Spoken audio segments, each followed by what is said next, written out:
Ticket বিশ্লেষক থেকে আমি আবারও বলতেছি ভাই, 2026-এর বিপিএল এ পয়েন্ট টেবিলে যে একটা অবস্থা, যেখানে রাজশাহী ওয়ারিয়র্স, সিলেট টাইটান্স এমনকি চট্টগ্রাম রয়্যালস ইতিমধ্যে সেরা সারের জন্য কোয়ালিফাই করছে।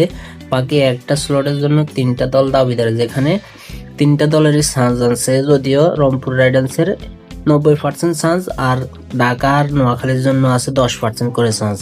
প্রায় এক প্রকার বলতে পারেন আপনারা রংপুর রাইডার্স যাওয়ার পথে, যদি লাস্ট মুহূর্তে মিরাক্কেল কিছু না হয়ে যায়, এমনকি রংপুর রাইডার্স যদি খুব বাজেভাবে না হারে লাস্ট 2 ম্যাচ, আর যদি একটা ম্যাচ জিতে যায় রংপুর রাইডার্স, তাহলে কোনো সমীকরণ ছাড়াই রংপুর রাইডার্স সেরা সারের দৌড়ে চলে যাবে, কোয়ালিফাই করবে 3 দলের সাথে।